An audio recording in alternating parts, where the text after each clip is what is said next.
caso de Jorge Ramos, que sigue apostando al país de los muertos que dirige Andrés Manuel López Obrador, con esto que escribe Violeta Vázquez Rojas, periodismo del desprecio, y lo publica en Sin embargo MX. El 19 de septiembre, Héctor de Mauleón dio a conocer en su columna del Universal dos claves que, según afirmó, habían sido enviados por el embajador Ken Salazar a varias dependencias estadounidenses. En el primero, el emisario se refiere a dos elementos de la Marina desaparecidos hace unos meses, junto con el operador financiero del Cártel del Noroeste, Gerardo Vázquez Barrera, y advierte que habían sido comisionados por el senador José Narro Céspedes para transferir dinero del narcotráfico con el que se financiaría la campaña de Morena en el Estado de México en 2023. El segundo de los cables reporta el hallazgo de una cuenta multimillonaria en las Islas Vírgenes Británicas a nombre de Vázquez Barrera. Según el documento, desde esta cuenta se habían transferido unos 7 millones de dólares a la cuenta de Humberto Villarreal Santiago, hijo de Américo Villarreal, gobernador electo de Tamaulipas. No le extrañó al periodista que los supuestos cables, que se pueden consultar al final de su columna, muestren muy claros errores de redacción, como el uso de artículos donde en inglés no suelen usarse, un error típico de hablantes de español cuando redactan en ese idioma. The Mexican Authorities, the drug trafficking, el uso de un acento en lugar de un apóstrofo, también común cuando se escribe en un teclado en español, o frases mal formuladas, como cuando dice que la DEA está investigando. All those related to this strange case, un fraseo poco esperable de alguien que pasó un examen diplomático en los Estados Unidos. No se necesita ser un experto para notar estos detalles que no saltaron a la vista del periodista. Por el contrario, dio los cables por buenos y los hizo públicos como apoyo documental para la narración que pretende invalidar la elección a la gubernatura de Tamaulipas bajo el alegato de que la campaña del gobernador electo estuvo financiado por el narcotráfico. Al día siguiente de la publicación de la columna, Ken Salazar, a pregunta expresa de algún reportero desde un evento en Oaxaca, desmintió los cables de manera tajante. Esos cables no son de los Estados Unidos, punto. El 21 de septiembre, de Mauleón publicó una especie de disculpa. Primero descarga la responsabilidad en su fuente, que le había garantizado que los cables eran auténticos. Después acata la respuesta del embajador, no sin antes considerarla insuficiente, y enuncia una excusa descafeinada en la que baraja la posibilidad de haber sido engañado. Cito: frente a la postura del embajador expresada, no a través de un documento oficial, sino de una monosilábica declaración de banqueta, no me queda sino disculparme con los lectores y con los personajes que aparecen en los documentos que publiqué en esta columna, el senador José Narro Céspedes y el gobernador electo de Tamaulipas, Américo Villarreal Anaya. Me equivoqué, me engañaron, ya se verá. No solamente la disculpa omite la aceptación de la responsabilidad del periodista, sino que corona su deslinde insistiendo en la versión de que la campaña de Morena estuvo financiada por el narcotráfico. Cito: creo, sin embargo, que nada de eso retira las sospechas sobre financiamiento ilícito, ni mueve un centímetro el laberinto de contradicciones en que ambos políticos han incurrido con respecto al tema. Un principio bien conocido en la dinámica del discurso es que los enunciados alteran el contexto en el que aparecen, por el simple hecho de enunciarse. Una vez que algo se dice, el contexto ya no es el mismo, pues el enunciado añade un nuevo estado de información. Ahora sabemos algo que antes no sabíamos. Y en este caso concreto lo que sabemos es que de Mauleón introdujo en la conversación pública unos documentos apócrifos. Esto no se puede simplemente considerar un error para luego retirar lo dicho y regresar, como pretende de Mauleón, a las cosas como estaban. Ahora la narrativa que pretende inculpar a Américo Villarreal se debe agregar la información de que alguien, seguramente en colusión con otros más, mintió y falsificó documentos para sostener la versión incriminatoria hacia el gobernador electo. No es la primera vez que de Mauleón se ve obligado a disculparse por mentir. En 2017 publicó un texto titulado Las amenazas vinieron de Morena, donde relata las conexiones que encontró la Policía Cibernética de la Ciudad de México entre varias cuentas de Twitter que lo habían amenazado. Las conexiones llevan a la cuenta de José Castrejón Aguilar, militante de Morena desde el 7 de septiembre de 2012, según se lee en la página del partido, dice de Mauleón. Con esa información le bastó al periodista para incriminar a todo un partido político en una serie de amenazas contra él y otros periodistas a las que les dedicó 3 columnas. Finalmente, después de que le señalaran que José Castrejón no figuraba en el padrón de militantes de Morena, el periodista publicó un texto titulado Sliden, donde el antepenúltimo párrafo expresa parcamente: ofrezco una disculpa sincera a Morena, a sus dirigentes y sus militantes por haber publicado el dato erróneo de que Castrejón aparecía en la página oficial como miembro del partido y sugerir, por tanto, que las amenazas venían de Morena. Obsérvese con atención el verbo sugerir tan diferente de afirmar, que fue lo que hizo el periodista desde el título de su texto. De todos modos, aun cuando se haya retirado la base de sus aceleradas conclusiones, el periodista encuentra otras razones para crearlas con fe inquebrantable. Al revisar la investigación queda claro, sin embargo, que personas que criticaron al líder de ese partido recibieron amenazas. Estos dos casos no son los únicos en los que de Mauleón ha revelado su falta de solvencia ética. También recordemos que fue uno de los principales promotores de la versión conocida como la versión histórica manufacturada por la Procuraduría General de la República de Jesús Murillo Caram, y que ahora sale a la luz a raíz de la investigación comandada por Alejandro Encinas como una operación de ocultamiento de los hechos atroces de Ayotzinapa. Hoy, 26 de septiembre, es el 8º aniversario de la desaparición de los estudiantes de la Normal Isidro Burgos. El sábado 24, un día muy conveniente para la estridencia noticiosa, pues está por varias horas a salvo de ser desmentido o cuestionado desde la conferencia matutina, la periodista Penilei Ramírez dio a conocer en el diario Reforma extractos de la versión no testada del informe sobre Ayotzinapa que hace unas semanas hizo público el subsecretario Encinas. La versión sin testar había sido entregada, según Encinas, a la Fiscalía General de la República. En la nota de Penilei Ramírez se dan a conocer detalles estremecedores sobre el destino de los estudiantes, mismos que la Comisión para la Verdad y Acceso a la Justicia pues había dado a conocer, pero también en este informe testado. ¿A dónde voy con esto? No me quiero extender más con lo que escribe Violeta, pero a casos de periodismo que no es periodismo, o si acaso un periodismo que no practicas tú, Kurt, que no practicas tú, José Alfredo, que no practicas tú, Miguel Martín, que no practicamos nosotros en Sin Censura, pero que estos son precisamente estos dos casos los que se dicen ser verdaderos periodistas, porque en la mañanera hay paleros y todo es un circo, cuando hoy precisamente el presidente Andrés Manuel López Obrador cuestiona a la corresponsal de Proceso sobre silencios históricos de Proceso en diferentes casos y en diferentes épocas. ¿Voy bien o me regreso?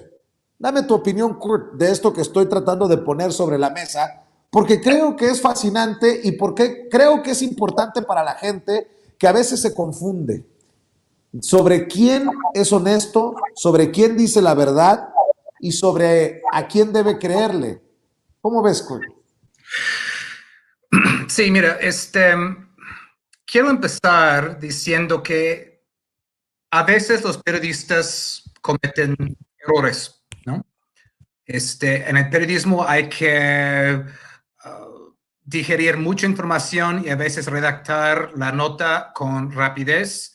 Y en muchos casos, los periodistas son muy mal pagados y tienen muy poco tiempo de sacar la nota. Y tienen que sacar la información rápidamente. Esto no es el caso de estos periodistas aquí.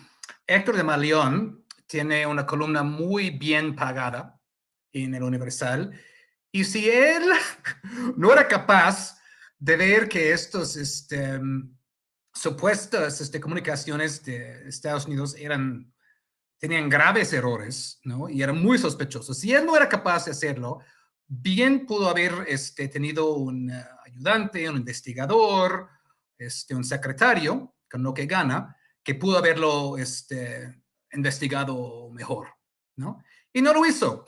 Y no lo hizo porque no fue un error en buena fe. Se nota cuando los periodistas hacen errores en buena fe, porque pasa, se rectifican y siguen, ¿no? Pero lo que vemos con personas como Héctor de Mauleón es una serie de errores de muy mala fe a lo largo del tiempo, ¿no? Y en este caso, un caso bien burdo, con comunicaciones que ni tienes que saber bien el inglés, de saber que había cosas muy cuestionables ahí, que con la mínima ética periodística ves esas cosas y dices, voy a investigar mejor antes de afirmar algo. Pero no, porque la idea ahí es de crear una sospecha, ¿no? y injertar algo, ¿no? Dentro de el ecosistema del periodismo, ¿no? Porque es una ley del periodismo que tú puedes publicar una mentira. Mucha gente ve la mentira.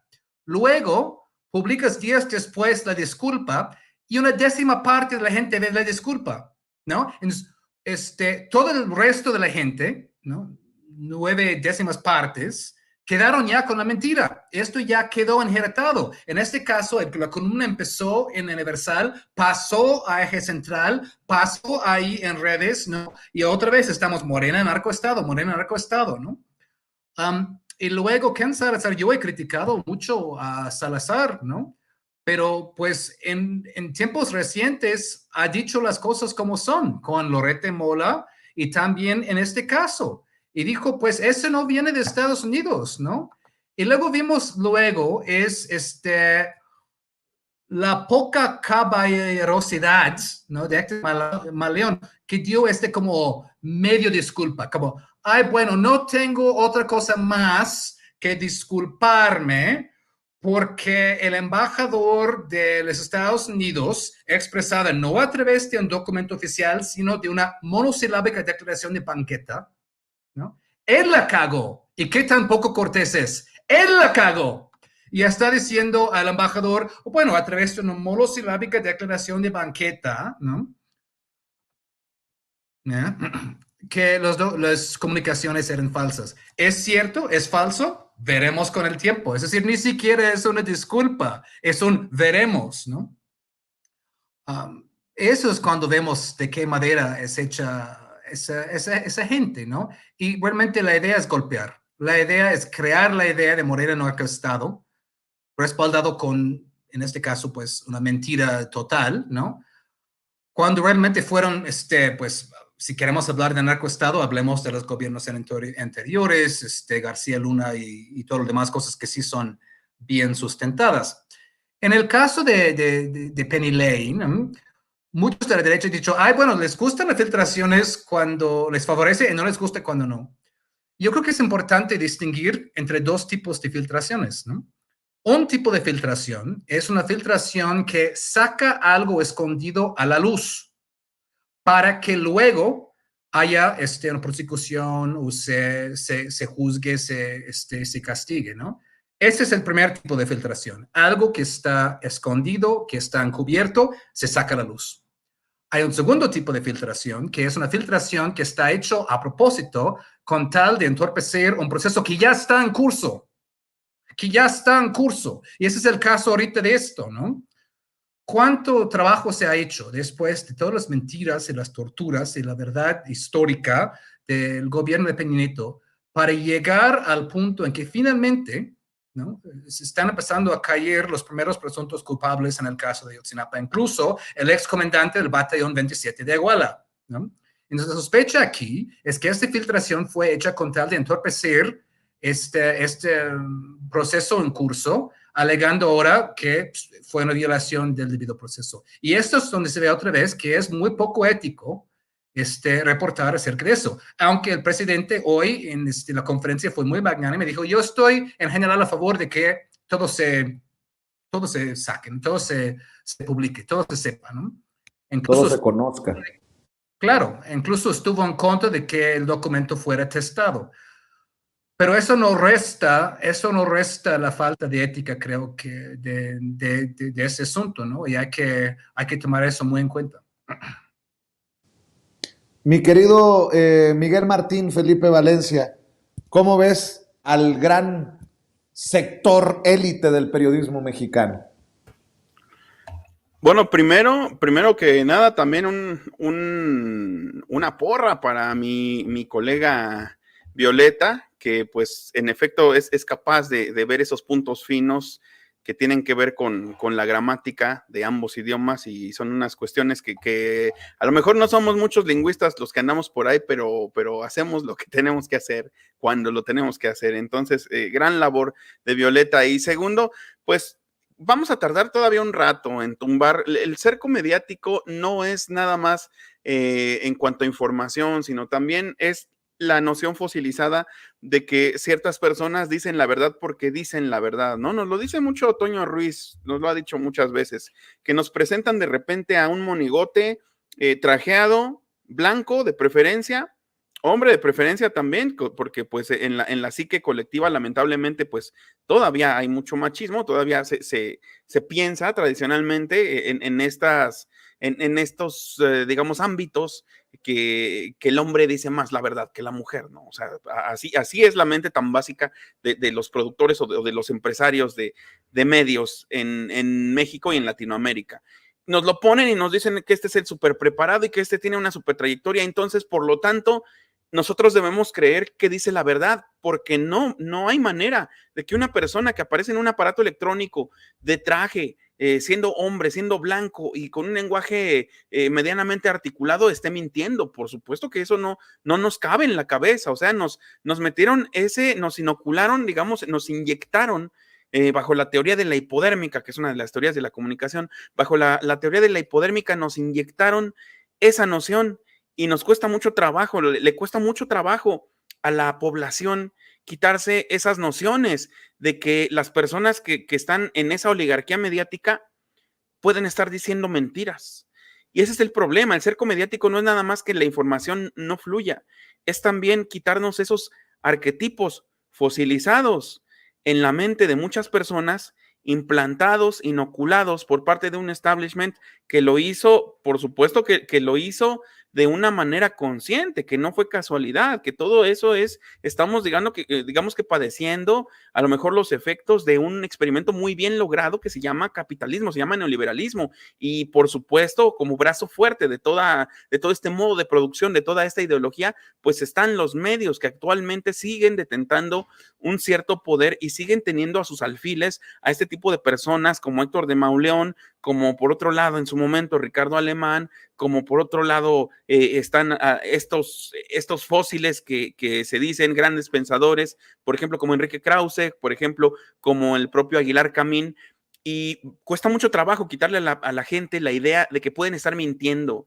de que pueden estar realmente pues al servicio de un patrón fascineroso que está hasta arriba y que nunca van a poder hablar mal de él, que nunca van a poder decir algo que esté en contra de los intereses de ese gran patrón, que simplemente pues es un gran empresario, son los famosos poderes fácticos. Cuando se habla de los poderes fácticos es eso, son empresarios que detentan el poder generalmente al amparo de los políticos o incluso en contubernio con los políticos. Entonces, también tenemos un público, yo creo que va creciendo también la politización en el público, va decreciendo la pasividad, ya no somos lo que el pensador argentino José Pablo Feynman diría que es el sujeto otro, que otros lo llaman el sujeto alienado y otros lo llaman el sujeto sujetado, que simplemente era alguien que recibe los mensajes de los medios como si le estuvieran dando misa nada más, como si le estuvieran dictando misa, estuvieran pontificando desde los medios y no hace nada y no contrasta y no puede, por supuesto, tampoco contrarrestar las mentiras, no puede cuestionar. Entonces, ya somos afortunadamente cada vez más los que tenemos otra dinámica de la comunicación. Por eso lo de cambiar el paradigma, a eso se refiere, a cambiar la mentalidad, a cambiar también nuestra postura para recibir este tipo de información y para que estos monigotes realmente sean exhibidos como lo que son unos mentirosos, mentirosos y muchos de ellos millonarios, aparte, porque cobran por mentir. Entonces, pues sí, que nos sigan viendo, que sigan viendo a los que transmitimos con un celular, a los que somos chairos, mascotas, periodistas amaestrados, que nos digan así. Eso ya en algún momento se tiene que acabar. El cerco mediático lo vamos a tumbar con base en la verdad, en la construcción de ideas, en la construcción de un entramado intelectual y cultural que proviene del pueblo y que sirve al pueblo y que pues ellos ante esto pues tienen que recurrir a las mentiras, tienen que recurrir a muchos millones de pesos, tienen que recurrir a tweets diarios que parezcan muy espectaculares como Fox, por ejemplo, como los Ferris, que diario, o como el Saco de Pus, que diario escriben algo para enardecer, nada más para que se les vaya la gente encima y crear tráfico de redes, pero pues eso no se va a ver reflejado en las urnas, ahí es donde creo que muchos les vamos a pasar factura, pero por lo pronto, pues en eso estriba, me parece que el cambio y tumbar el cerco mediático, o sea, tumbar también la noción de que estas personas son impolutas y exhibirlos como los mentirosos, clasistas, racistas, malas personas perjudiciales para México que realmente son, y pues de eso no nos vamos a cansar todos los que estamos de este lado de la trinchera. Voy a cerrar con tu reflexión, con tu comentario, querido José Alfredo Gutiérrez Falcón. Muy especial hoy cuando Andrés Manuel López Obrador le dice a la corresponsal de Proceso, le dice una frase donde le voltea toda la tortilla, le dice, eso es lo que quisieran mis adversarios. Entonces ya estamos viendo cómo Proceso se tropieza porque le están exigiendo a Andrés Manuel López Obrador el esclarecimiento del caso, presionando a las Fuerzas Armadas, y pues bueno, todos sabemos que antes estaban encubriéndolo, todos los medios tradicionales, la gran mayoría, estaban encubriendo lo que había sucedido, por eso todos aceptaron la mentada verdad histórica, pero ahora estamos viendo cómo se tropiezan los medios tradicionales cuando le exigen al gobierno de Andrés Manuel López Obrador el esclarecimiento de los hechos ante lo que hicieron los militares, por ejemplo, y entonces Andrés Manuel López Obrador le dice, bueno, pues hay ya militares que están en la cárcel, tenemos declaraciones en contra de ellos, se están dando a conocer todos lo que está ocurriendo.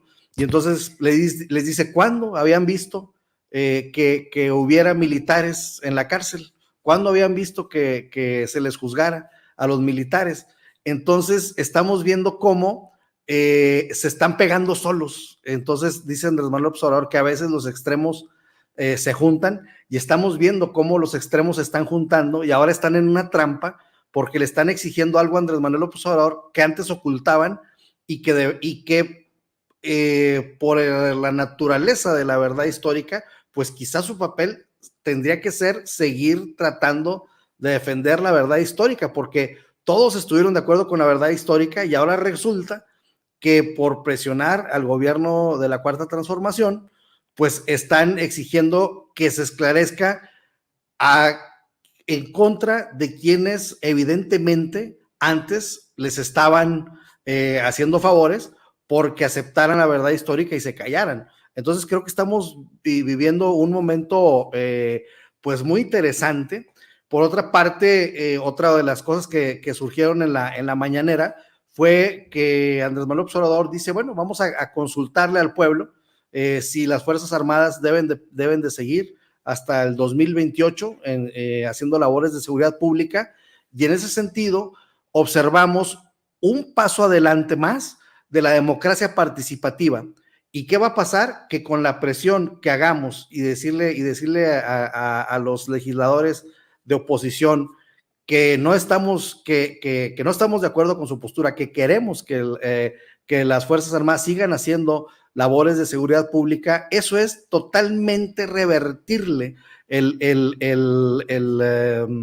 la jugada política y como lo hizo ya con la reforma eléctrica, en donde los puso como evidentes traidores a la patria y que de ahí no se quitaron el mote, y ahora los vuelve a poner contra las cuerdas Andrés Manuel López Obrador cuando dice, bueno, pues vamos a someterlo a consulta pública, y entonces se cree que ante esta presión puedan modificar su postura, pero lo que estamos viendo en este caso es una democracia participativa que va avanzando y en donde el gobierno está pues trabajando de la mano con el pueblo está tomando el poder, el pueblo estamos totalmente empoderados, y creo que vamos a vencer en esta iniciativa para que las Fuerzas Armadas sigan haciendo labores de seguridad pública y que la Guardia Nacional dependa de la Secretaría de la Defensa. Y entonces estamos viendo cosas